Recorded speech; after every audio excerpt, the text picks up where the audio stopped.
Welcome to another episode of Simple as That. I'm Faryn Schulte. And I'm Andrea Kazee. And we're going to feature some more DIY projects today. These can not just be Christmas, but last you through the entire holiday season. Yes, and throughout the year, depending on what color plates you choose. You bet. So what we did is we saw a really cool project online. And what it was is someone had taken a glass and flipped it upside down.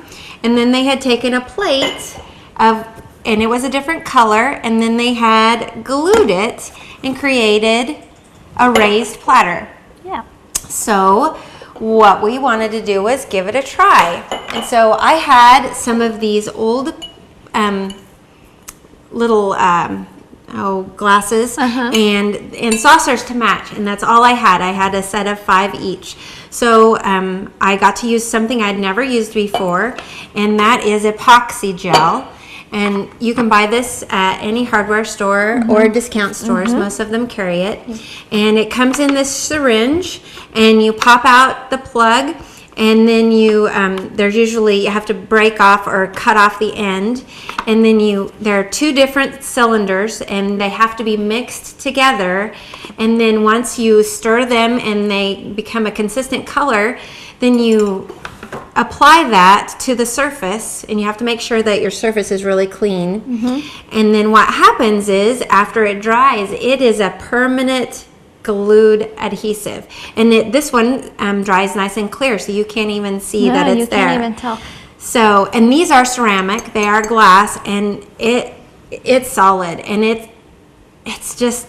And what's cool is they are dishwasher safe. Yes, so now you can run it in the dishwasher or whatever. You don't have to worry about that. So once I had got those done, I decided to try it on something else. So I'd had this vase that I just never really used, and I purchased this charger, and I glued it on there, same exact process. And this is actually kind of a plastic. Yeah. And this is glass, and they both adhered together just fine and dishwasher safe. And because this vase is clear, you have an idea here. Yeah, we can put a candle underneath it, and it just adds a little bit. So if you have your table displayed with all of your food, it would just add a little bit of a glow underneath. And especially if you had other candles on the table, it just adds something to it that I hadn't even thought of. Yeah, it kind of spices up your table. Yeah.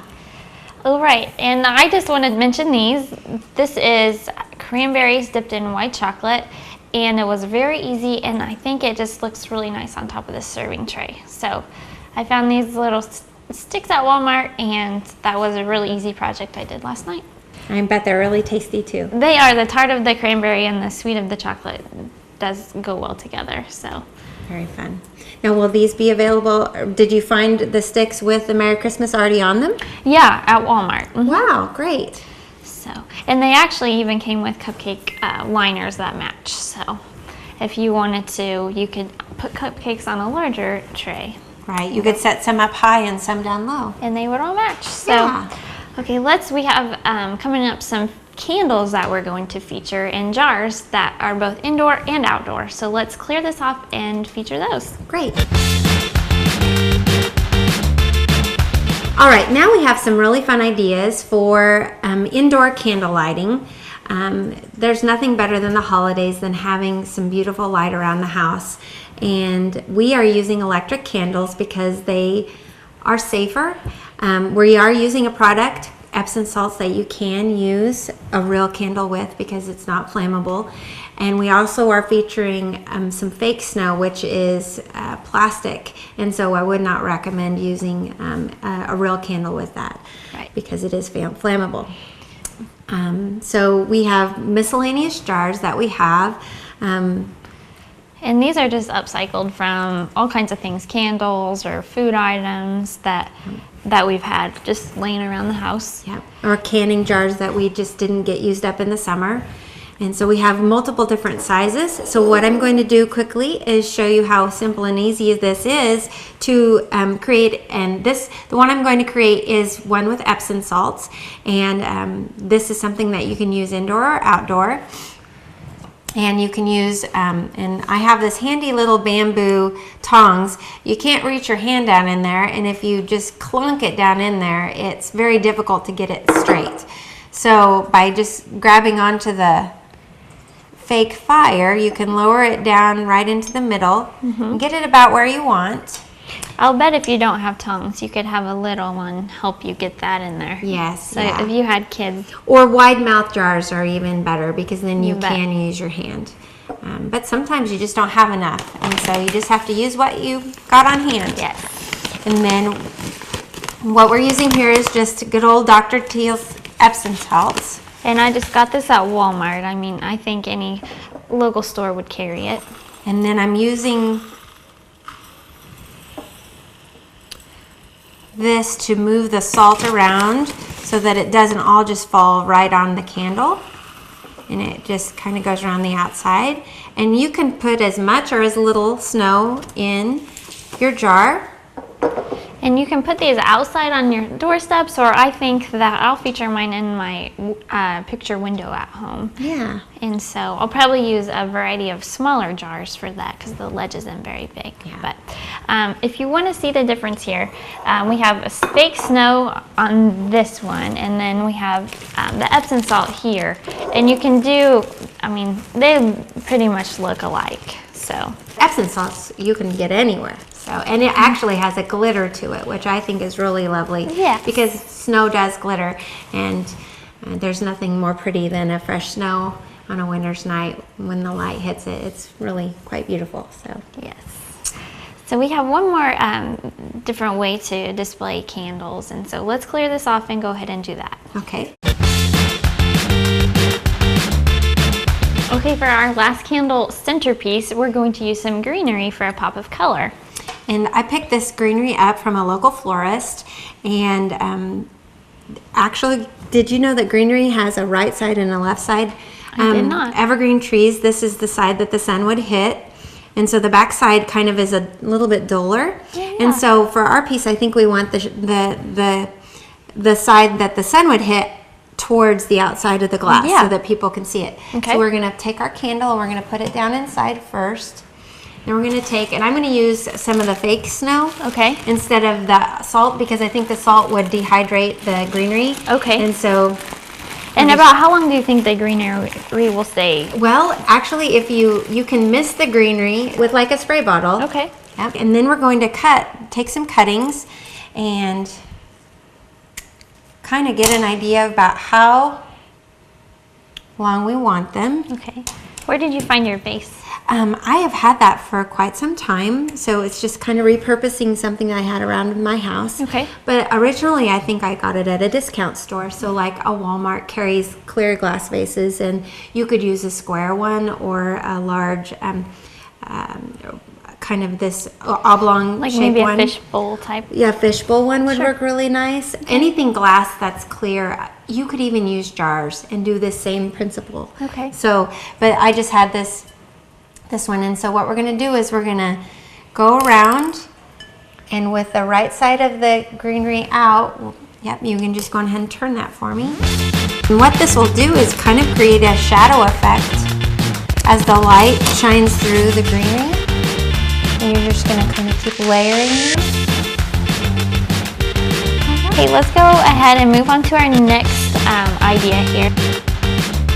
Faryn, why don't you tell us about this DIY gift idea you have? Okay, this is Stovetop Potpourri, and it's very inexpensive to make. You can find all of the ingredients at the grocery store, and then the only other thing you need to track down is some string and clear plastic bags. So we have an orange, and then ground nutmeg, cinnamon sticks, whole cloves, and cranberries.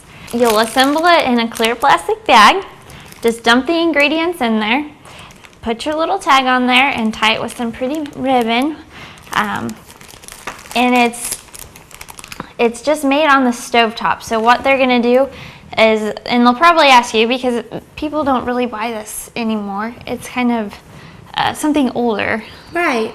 Maybe our mothers or our grandmothers' generation did this. Right. And during the holiday season, they would just have this simmering, because a lot of times, older people still to this day will have a teapot or a pot of water on the stove, and they'll just leave it on a low heat. Yes. And it naturally just puts moisture in the air. And so what they'll do is during the holidays, they'll throw in something just like what we have here. Yeah. And then it just makes it smell so lovely, like something really wonderful is cooking. Yes.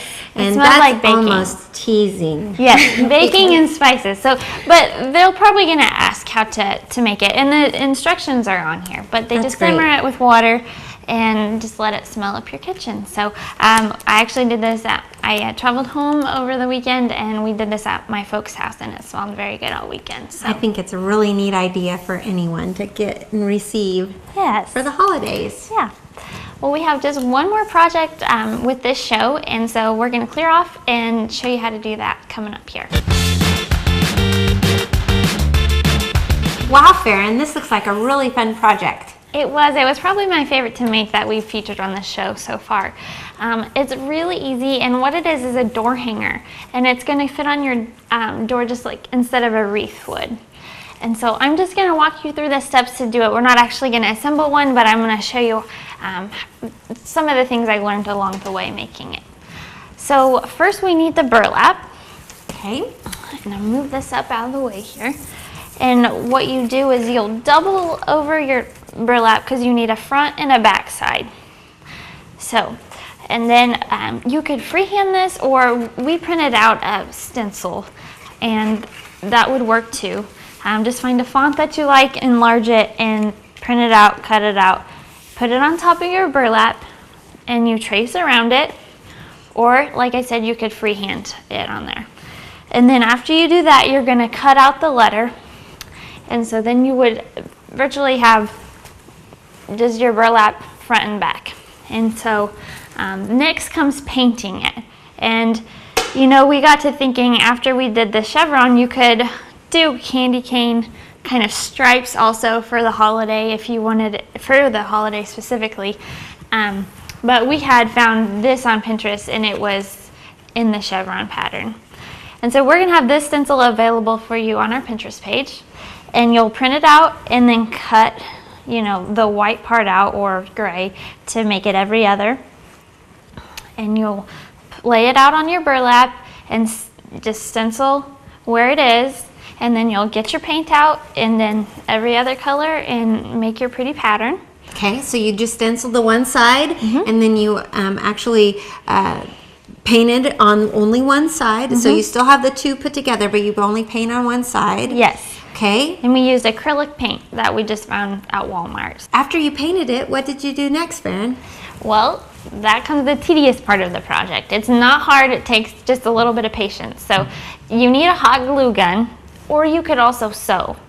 And what you do is you glue the two sides together and you work in sections at a time, and then you stuff it's almost like a pillow. So if you think about it like that, you stuff it with plastic sacks. And everybody has that at home, and I'm always thinking of different ways, you know, you can use them. And I store mine in Kleenex boxes, so that's what that's all about. And so that's a really great idea. It's pretty handy, and it's easy to store that way. You don't have sacks all over the place. So. Yes, very good. Yeah, and so, like I said, you're going to work in sections. So what I would do is glue this part of the K, and then stuff it, and then do this part. And you kind of have to glue it, let it dry, because otherwise it will not adhere well, and your sacks will fall out the end. So it takes a little bit of time. And the more sacks you stuff, I think it turns out a little bit nicer. This is actually kind of heavy because there are I probably put 4 Kleenex boxes worth of sacks in there. So wow, that's a lot. It does take quite a few. And it does, and it is nice and firm, and it looks really sharp. The chevron pattern is really, it pops off. Yeah. And one thing to note is the brown and the white are better. I had some blue in here, and you could kind of see them through. So if you didn't quite get your paint all the way, so it wouldn't be see-through, then you would want to stick with the white or the brown sacks. So could you go back and maybe add a little paint too? Definitely. If you needed to cover something. Yeah. If you get that done and you see, oh, I have some blue lettering popping through, just go back and paint and touch up there. Sounds great. And so then just to dress it up for a fun little thing, we added a bow.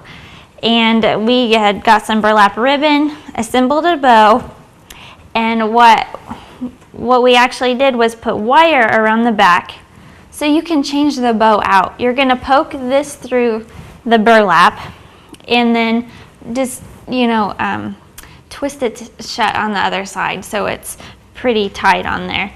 And then say it gets to be a different holiday season, you can change the color out. So it kind of plays with this season as you go along. Sure. I will just show you how we did a hook on the back here. We used some wire I already had, and I fished it through. I kind of doubled the wire over because what I had was a little too flexible. So I doubled it up, fished it through, and made a little loop. Okay. And so that way you're not gonna see, when you hang it, you're not gonna see any of the wire or anything. Okay. And I plan to attach it with just this clear little command hook so that you won't see actually any of the attachment. But I have a girlfriend who we made one with, and she hung it on her reef door hanger. Oh, yeah. So you could do that as well. Very good. Very easy. Where this is a K, it doesn't really have any place, so you probably have to run a wire from both of the top portions to make it work. But still, it would be not visible. Yeah. And that's really cool. Yeah, depending on your letter, you might assemble the sections a little bit differently. Sure. So this project is going to conclude our show today. So I just want to remind you to look at our Pinterest page to find our printables and the stencils for all of the projects that we featured, and tune in next year for some more episodes.